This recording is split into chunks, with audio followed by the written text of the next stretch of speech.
Amedi চুনো মাছের এরকম ঝাল ঝাল তরকারি থাকলে এক থালা ভাত কিন্তু নিমেষেই শেষ। নমস্কার বন্ধুরা, অল টাইম রান্না চ্যানেলে আপনাদের স্বাগত জানাই। আজকের রেসিপিটি হলো মাছের এই তরকারি। তো এটি করেছি আমেদি চুনো মাছ দিয়ে। তো কিভাবে করেছি চলুন সেটাই এখন দেখাই। প্রথমে আমেদি চুনো মাছগুলোকে ভালো করে ধুয়ে কেটে লবণ মাখিয়ে রেখে দিয়েছি।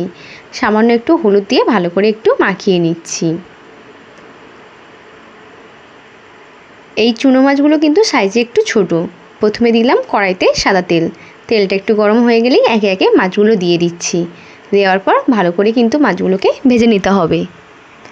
একটু উল্টে পাল্টে দিচ্ছি। এক পাশ ভালোভাবে ভাজা হয়ে গেলে উল্টে পাল্টে নিতে হবে। দেখুন এক পাশ কিন্তু ভালোভাবে ভাজা হয়ে গেছে। খুন্তি দিয়ে এখন উল্টে পাল্টে নিচ্ছি।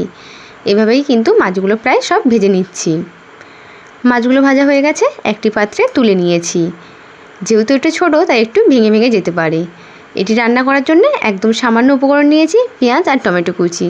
প্রথমে দিয়ে দিলাম সাদা তেল, তার উপর দিয়ে দিলাম পাঁচফোড়ন, তার উপর দিয়ে দিলাম পেঁয়াজ কুচি। দেওয়ার পর ভালো করে একটু নাড়িয়ে চাড়িয়ে নিতে হবে।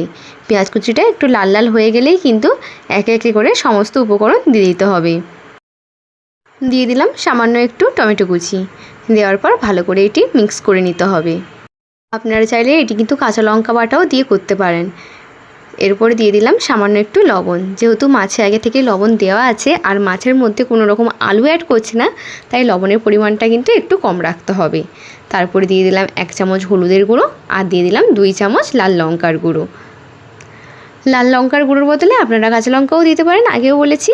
তারপরে সামান্য একটু জল দিয়ে ভালো করে মশলাগুলোকে কষিয়ে নিতে হবে। মশলাগুলো থেকে প্রায় তেল ছেড়েছে। এবারে মাছগুলো দিয়ে দিলাম।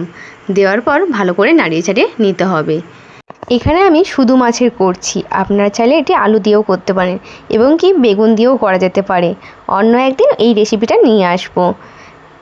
ভালো করে কষানো হয়ে গেছে, এবারে দিয়ে দিলাম পরিমাণ মতো অল্প একটুই কিন্তু জল। যেহেতু এটি শুধু মাছে তাই অল্প করেই জলটা দিয়েছি। 5 মিনিট মতো ঢাকা লাগিয়ে রেখে দিয়েছিলাম। ঢাকা খুলে দেখছি জল কিন্তু একদমই প্রায় মরে গিয়েছে। একদম কিন্তু তরকারিটা রেডি হয়ে গেছে। সামান্য একটু সর্ষের তেল দিয়ে নামিয়ে নিলেই কিন্তু একদম রেডি এই আমেদি চুনো মাছের ঝাল তরকারি।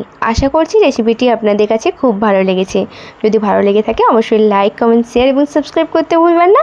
দেখাবে নতুন একটা রেসিপি নিয়ে। সবাই ভালো থাকবেন, সুস্থ থাকবেন। ধন্যবাদ।